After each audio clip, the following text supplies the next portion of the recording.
عليكم ورحمة الله وبركاته.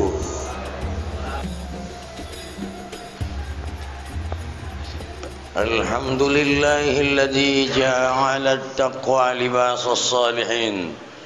أحمده سبحانه وتعالى حمد عبد معترف بصدق اليقين.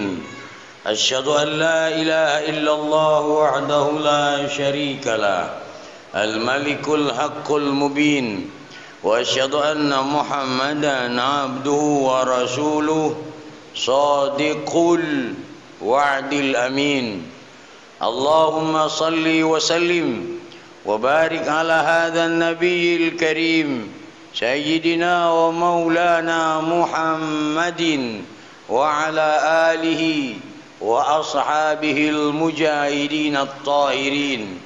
أما بعد، يا أيها المسلمون اتقوا الله وأوصيكم بنفسي بتقوى الله فقد فاز المتقون. وقال الله تعالى في كتابه الكريم: أعوذ بالله من الشيطان الرجيم، بسم الله الرحمن الرحيم، وما خلقت الجن والإنس إلا ليعبدون. وفي آيات الأخرى: يا أيها الذين آمنوا اتقوا الله ولتنظر نفس ما قدمت لغد واتقوا الله إن الله خبير بما تعملون. صدق الله العظيم. Hadirin sidang jamaah Jumat rahimakumullah, puji syukur yang setinggi-tingginya kehadirat Allah Subhanahu wa taala atas segala nikmat-nikmat yang telah Allah anugerahkan kepada kita. Kita tinggalkan sejenak segala kesibukan duniawi, kegiatan pekerjaan sehari-hari, aktivitas yang melenakan untuk meraup keuntungan dunia, melangkahkan kaki, mengayunkan tangan dengan niat untuk mengabdi kepada Allah Subhanahu wa taala, berbondong-bondong datang ke rumah Allah ini dalam rangka menegakkan salat Jumat secara berjamaah, yang tentunya yang mendengar khutbah harus tertib dan tidak ada menyandar di dinding, dan tidak ada yang masih merokok di luar teras dan merapatkan barisannya masing-masing, tidak memain-mainkan janggutnya, tidak tasbih menyilang-nyilang jarinya, melangkahi orang yang sudah duduk dan berbicara. Dalam sebuah hadis sahih, jangankan berbicara, menyuruh orang diam saja sudah membatalkan Jumatnya. Mudah-mudahan dengan khidmat mendengarkan dua khutbah yang sedang disampaikan oleh sang khatib. Salawat dan salam semoga tersampaikan kepada junjungan alam Nabi Muhammad sallallahu alaihi wasallam, tetap istiqomah mengikuti tuntunan Islam yang ia bawa, memperbanyak solawat kepadanya, menghidupkan sunnah-sunnahnya. InsyaAllah syafaat beliaulah yang akan kita harapkan dengan izin Allah. Man dalladzi yashfa'u indahu illa biizni.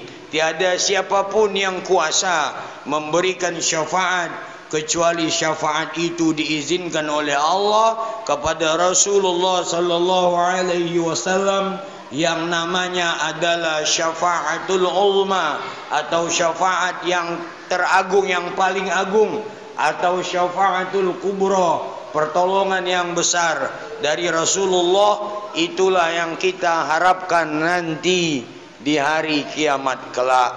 Hadirin sekalian yang dirahmati Allah, dari mimbar ini khatib menghimbau, menyerukan dengan lantang kepada diri khatib terlebih dahulu dan kepada saudara-saudara hadirin sidang Jumat rahimakumullah yang seiman dan seaqidah. Marilah senantiasa kita meningkatkan ketakwaan kita kepada Allah Subhanahu wa taala. Jikalau tidak tahu arti takwa, fas'alu ahla dzikri in kuntum la ta'lamun. Tanyakan kepada ahlinya jikalau kalian tidak mengetahui esensi atau saripati takwa itu adalah biimtisalil awamiri wajtinabin nawahi, mengerjakan perintah-perintah Allah dan meninggalkan segala larangannya. Camkan dalam hati yang paling dalam bahwa manusia yang paling mulia di hadapan Allah nanti di hari kiamat kelak, inna akramakum indallahi atqakum, sesungguhnya semulia-mulia orang di hadapan Allah nanti adalah orang yang paling takut kepada Allah Subhanahu wa ta'ala. Hadirin sekalian yang dimuliakan Allah Subhanahu wa ta'ala, adapun judul khutbah kita pada Jumat yang penuh dengan rahmat dan barakah ini adalah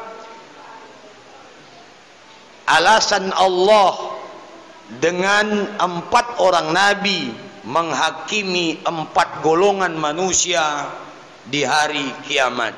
Sebelum khatib menjabarkan itu, khatib berpesan bahwa tujuan hidup kita di dunia ini adalah untuk mengabdi, sebagaimana di dalam surah Az-Zariyat ayat 56 Allah berfirman, a'udzubillahi minasyaitonir rajim, bismillahirrahmanirrahim, wa ma khalaqtul jinna wal insa illa liya'budun, dan tidaklah kuciptakan jin dan manusia, golongan jin dan manusia, kecuali melainkan untuk mengabdi kepadaku.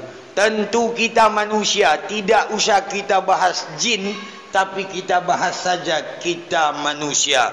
Tujuannya adalah untuk beribadah, mengabdi kepada Allah tanpa menyekutukannya dengan apapun, tanpa selingkuh dari Allah Subhanahu wa ta'ala. Orang-orang yang jauh dari ibadah pasti hidupnya dalam kegelapan, tidak ada ketenangan di dalam hatinya.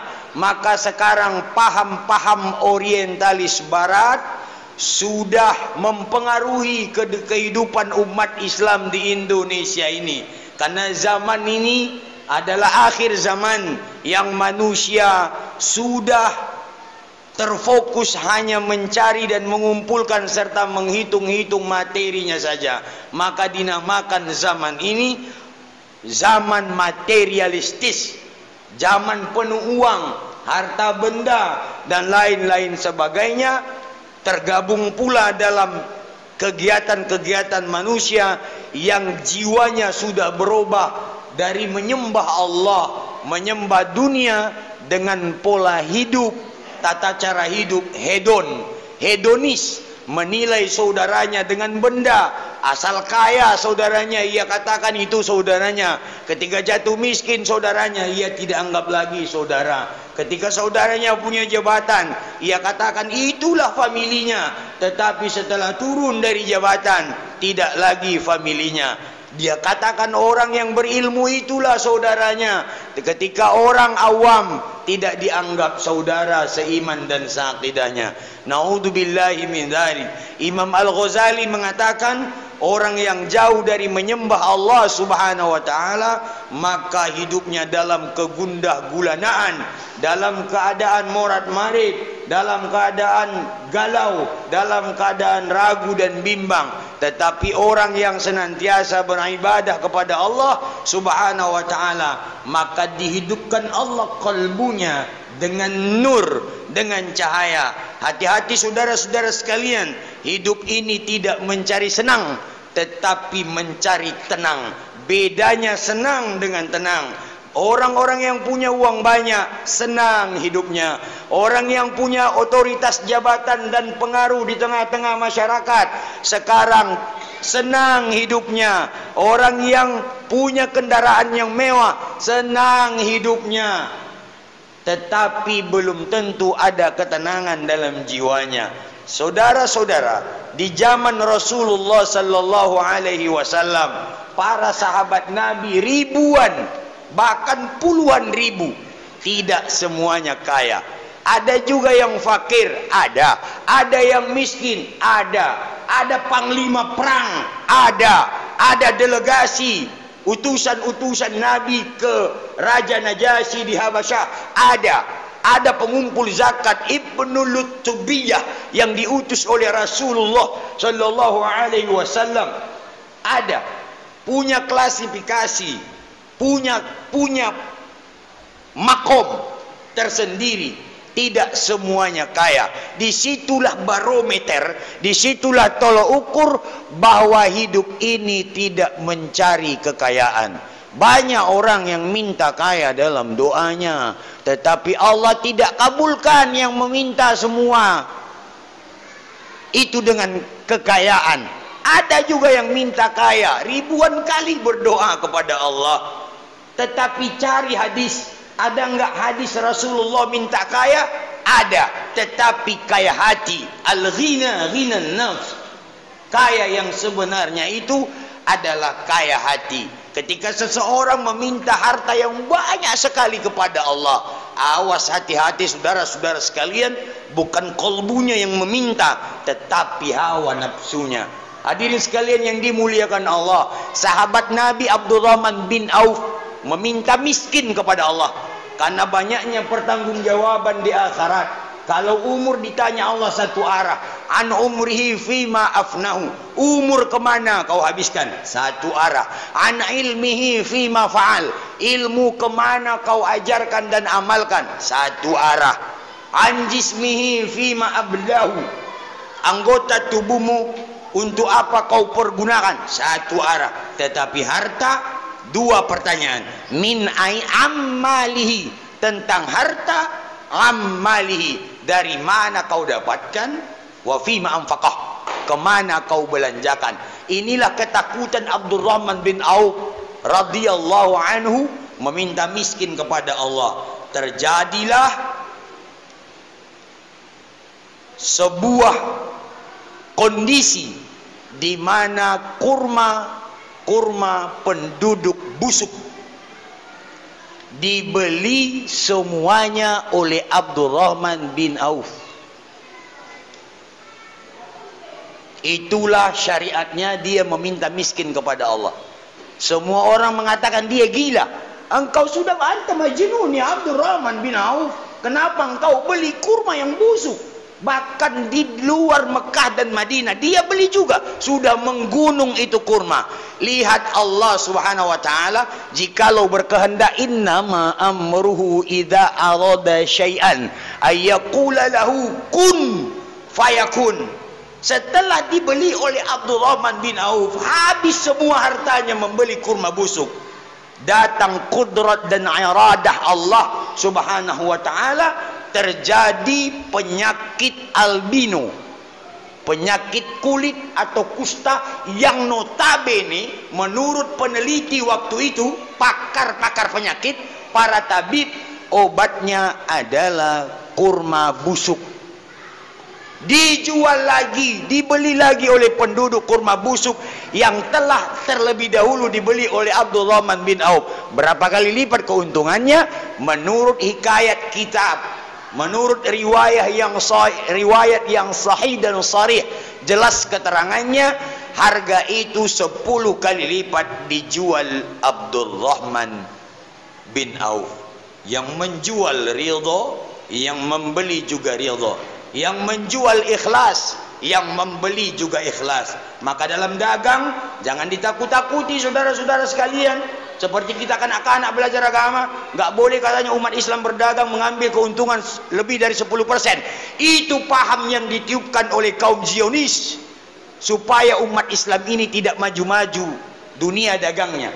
Boleh mengambil keuntungan 100-200 kali lipat. Dalam kitab tijarah, dalam kitab jual beli, boleh mengambil keuntungan 10.000 modal, boleh jual 30.000, boleh jual 50.000 apabila si penjual dan si pembeli dalam keadaan ridha. Jikalau menerima sebuah ulasan, tonton video di YouTube, ada di TikTok, ada di media-media sosial, jangan semua tampung mentah-mentah, jangan telan mentah-mentah. Tanya ahlinya, tanya pakarnya, tanya orang-orang berilmu, tanya orang-orang yang ahli zikir, yang tahu syariat. boleh mengambil keuntungan. Dijuallah oleh Abdurrahman bin Auf, maka dia tidak diizinkan Allah jatuh miskin. Disitulah kita belajar bahwa kaya itu bukan permintaan, tetapi pilihan Allah Subhanahu wa ta'ala. Dan ada juga sahabat Nabi yang miskin, hanya satu cangkir yang ada di rumahnya. Disuruh Nabi sallallahu alaihi wasallam, anta faqir, na'am ya Rasul, mana harta yang tinggal di rumahmu? Satu cangkir. Disitulah dia makan dari cangkir, disitulah dia minum. Setelah dia makan roti tepung gandum campur kuah, dicucinya itu gelas cangkir tersebut, dari situlah minumnya. Tetapi tetap mereka beribadah kepada Allah Subhanahu wa ta'ala. Dilelang oleh Nabi cangkirnya, laku 20 dirham. 10 dirham untuk biaya hidupnya, 10 dirham membelikan sebuah kampak untuk mencari kayu bakar di tengah hutan belantara. Tidak lagi menjadi mustahik zakat, tetapi muzakki, bisa berzakat di tahun depannya.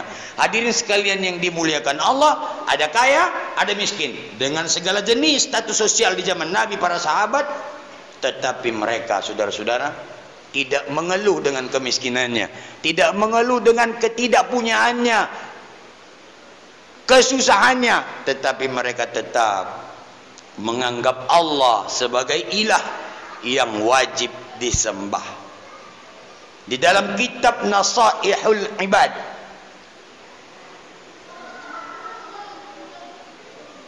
karya Ibnu Hajar Al-Asqalani, diterangkan dalam sebuah hadis Rasulullah, ada 4 nabi yang disebut Allah di hari kiamat untuk menghujah 4 golongan manusia. Yang pertama adalah orang kaya.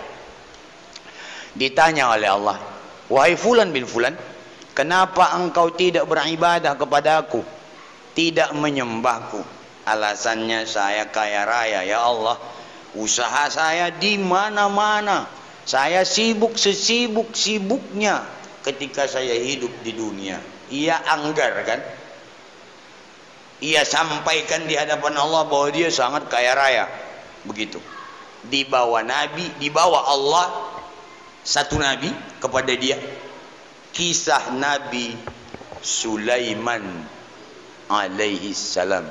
Wahai orang kaya yang tidak mau beribadah, apakah ada engkau sekaya Nabi Sulaiman yang tiang kerajaannya dilaga antara satu tiang ke tiang yang lain, lebih terang dari cahaya lampu yang ada di dunia ini?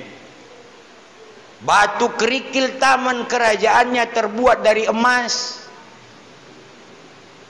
Dinding dan lantai kerajaannya terkecoh Ratu Balqis menyingkapkan baju kebayanya. Dilihatnya air, rupanya kaca dan mutiara. Adakah engkau sekaya Nabi Sulaiman, Nabiku Sulaiman? Yang sampai akhir zaman, saudara-saudara sekalian, tidak ada yang menandingi kekayaan Nabi Sulaiman. Sampai dia berdoa kepada Allah, ya Rabb, kekayaanku ini jangan sampai kepada keturunanku.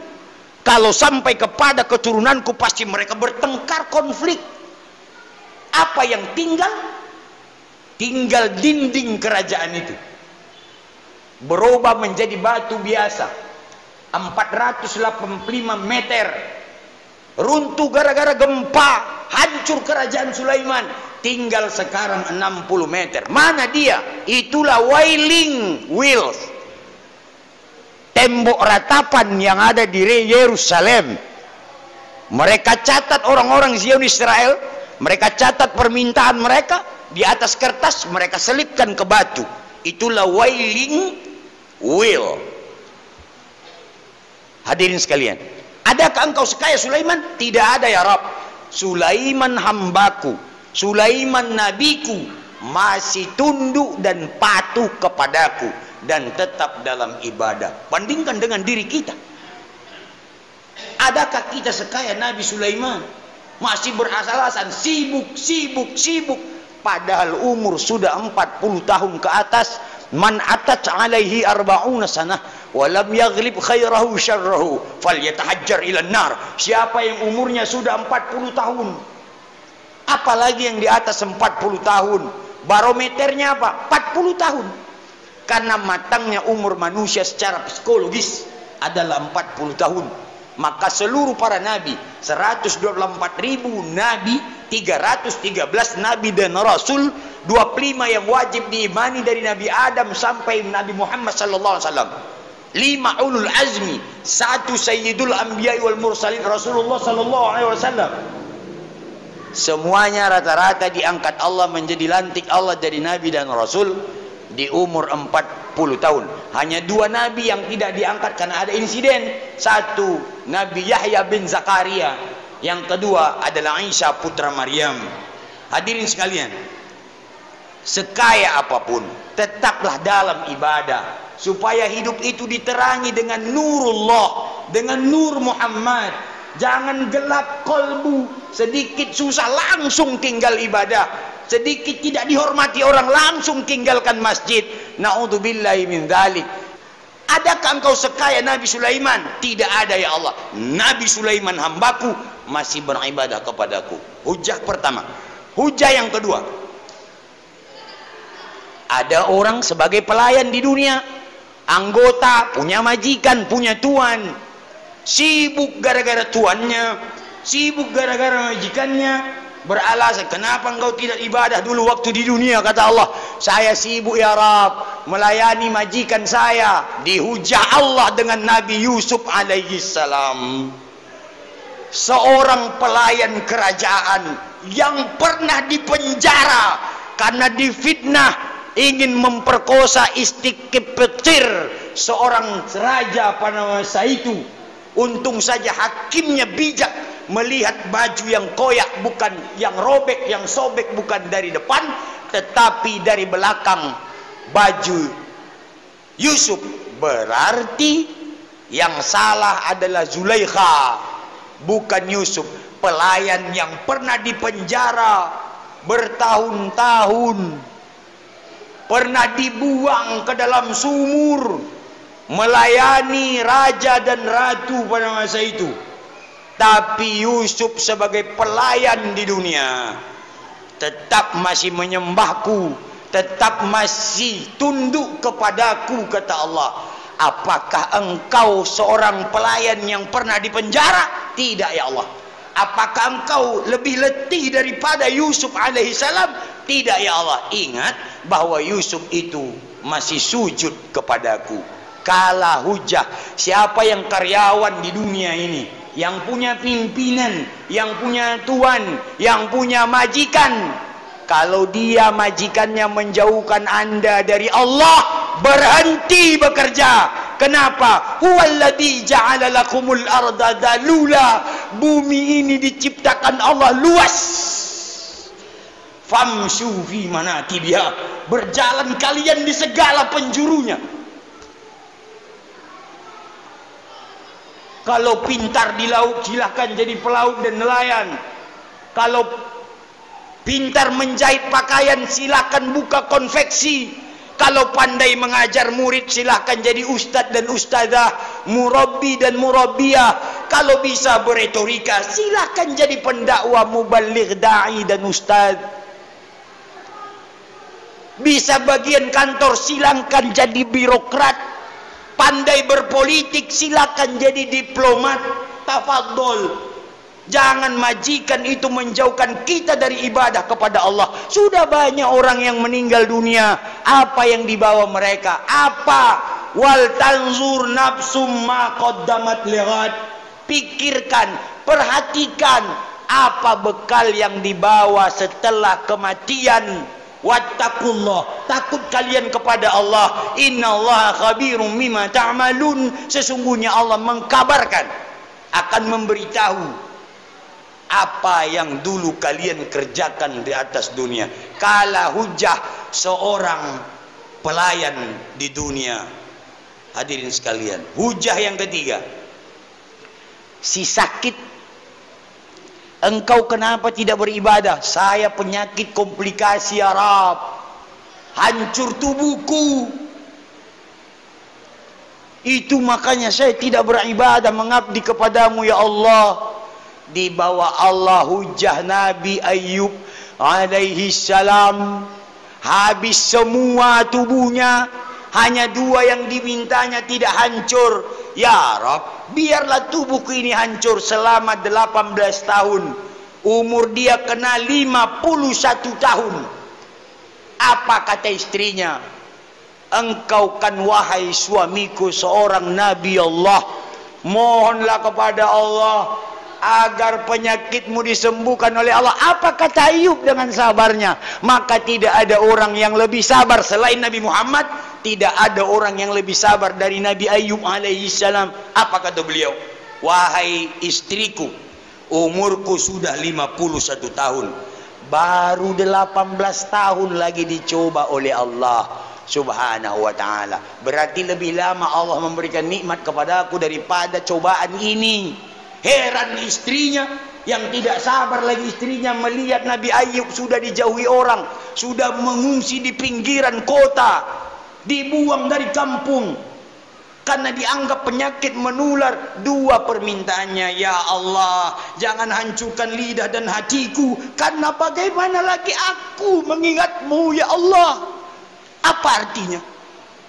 Dia takut tak bisa lagi berzikir kepada Allah subhanahu wa ta'ala. Itu saja ditakutkannya. Anaknya meninggal 10 orang, kena reruntuhan bangunan sedang makan. Habis ternaknya 7.000 ekor domba, 3.000 ekor onta, habis semuanya, hilang kehormatan dirinya.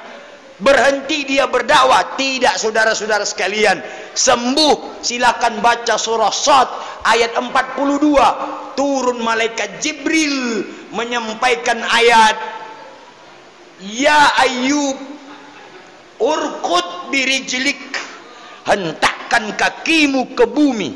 Dihentakkan oleh Nabi Ayub. Hadza mughtasalun baridun wa syarabun. Keluar air, saudara-saudara sekalian.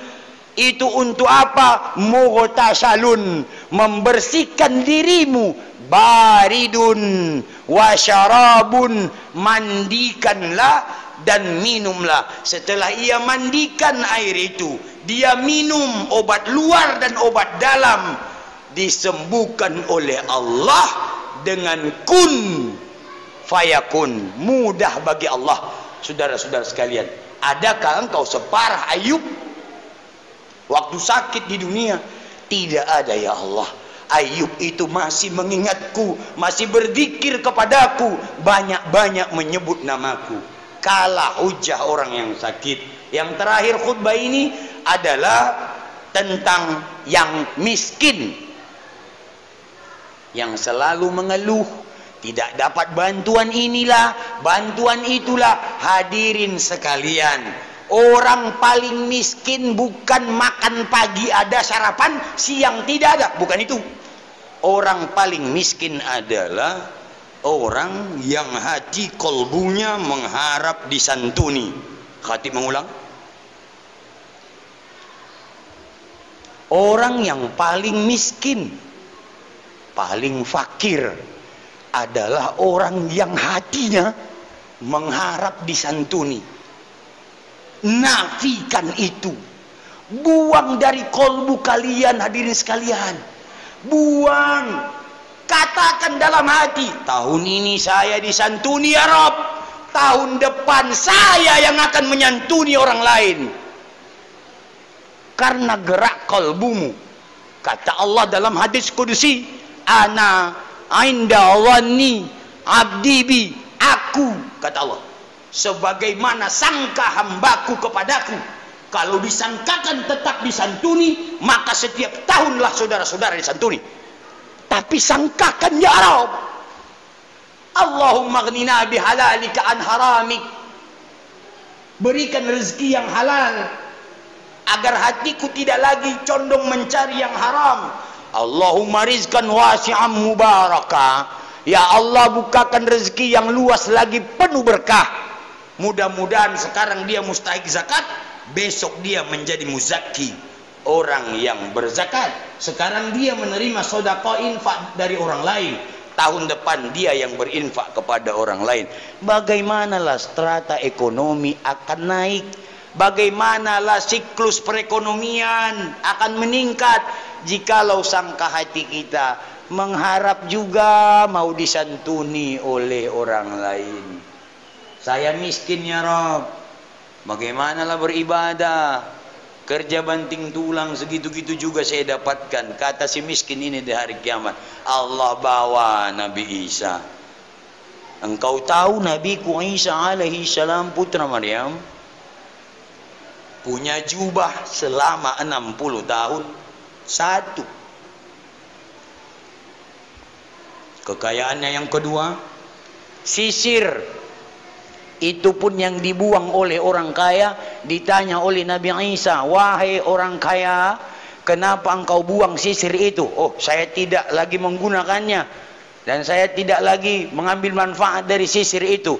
Izin wahai orang kaya, bisakah saya ambil itu dan masih bisa saya manfaatkan? Ya silahkan saja. Diambil oleh Nabi Isa, bertahan sampai akhir hidupnya sisir itu. Yang ketiga adalah terompah, sandal bekas yang juga dibuang oleh orang kaya. Itulah kekayaannya. Hartanya cuma 3, jubah berlapis 2. Kalau kumal yang di dalam, yang di luar dia kenakan, dia cabut yang di dalam, jubahnya buka pasang. Kalau kumal yang di luar, yang di dalam ia pertahankan. Jikalau kumal kedua-duanya, maka dia masuk ke dalam sungai supaya auratnya tidak kelihatan. Dia cuci jubahnya, dia jemurkan di ranting pepohonan. Setelah kering itu jubah, karena di tengah-tengah gurun Sahara, maka dia keluar dari air perlahan-lahan, mengambil pakaiannya dan menyorongkan pakaian jubahnya. Adakah kita semiskin itu hadirin sekalian? Tapi Nabi Isa masih berzikir mengingat Allah Subhanahu wa ta'ala. Maka keempat hujah ini, yang kaya tetap beribadah, pelayan, anggota siapapun, karyawan siapapun, pegawai siapapun, tetap dalam ibadah kepada Allah. Kemudian yang sakit, bagaimanapun sakitnya, hidupkan kolbunya untuk berzikir mengingat Allah. Yang terakhir, miskin, ngaku miskin, khatib mengingatkan kepada diri khatib juga, kepada saudara-saudara, jangan pernah mengharap disantuni oleh orang lain. Maka tetaplah mentalnya menjadi mental fakir, mental miskin, yang selalu mengharap dari makhluk, padahal Allah ghani, Allah yang maha kaya, Allah mughni, Allah yang maha menurunkan kekayaan, Allah Razzaq, Allah yang memiliki rezeki yang teramat luas. Walladzi ja'ala lakumul arda dhalula famshu fi manakibiha wa kulu min rizqi wa ilaihin nusyur. Ciptakan Allah dunia ini, bumi ini luas, berjalan kalian di segala penjurunya. Wa kulu min rizqi, maka ambil, makan, raihlah sebagian rezeki yang Allah sediakan untuk kalian. Ingat, wa ilaihin nusyur, semuanya kalian akan kembali kepada Allah Subhanahu wa ta'ala. Itu saja barangkali khutbah ini, semoga menjadi cambuk, penyemangat, sugesti, motivasi ke dalam hati kita untuk menjalani sisa-sisa umur yang masih Allah anugerahkan kepada kita sekalian.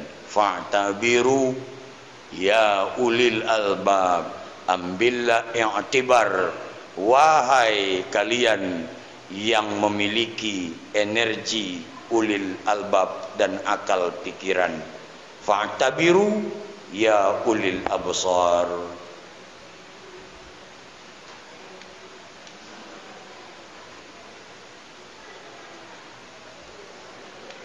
Alhamdulillahilladzi khalaqal insana wa 'allamahu al-bayan وأرسل رسوله بالهدى ودين الحق ليظهره على سائر الأديان أشهد أن لا إله إلا الله وحده لا شريك له الواحد المنان وأشهد أن محمدا عبده ورسوله المبعوث إلى كافة الأنام اللهم صل وسلم وبارك على هذا النبي الكريم سيدنا محمد وعلى آله وأصحابه على ممر الدهور الأيام أما بعد يا أيها الهادرون اتقوا الله في جميع الحالات وقال جل جلاله إن الله وملائكته يصلون على النبي يا أيها الذين آمنوا صلوا عليه وسلموا تسليما اللهم صل على نور الأنوار وسر الأسرار وترياك الأخيار ومفتاح باب اليسار سيدنا محمدا المختار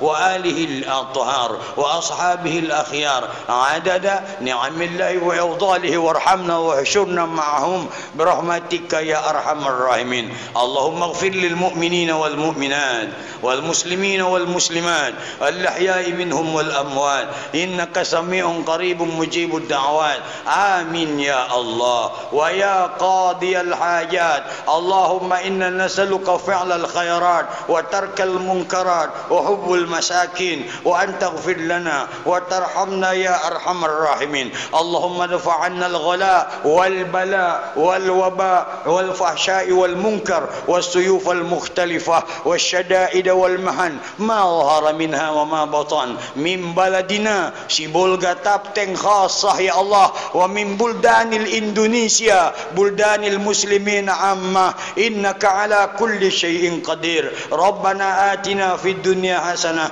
وفي الآخرة حسنة وقنا عذاب النار عباد الله إن الله يأمركم بالعدل والإحسان وإيتاء ذي القربى وينهى عن الفحشاء والمنكر والبغي يعظكم لعلكم تذكرون واذكروا الله العظيم يذكركم واشكروه على نعمه يزدكم واسألوه من فضله يعطيكم ولذكر الله أكبر.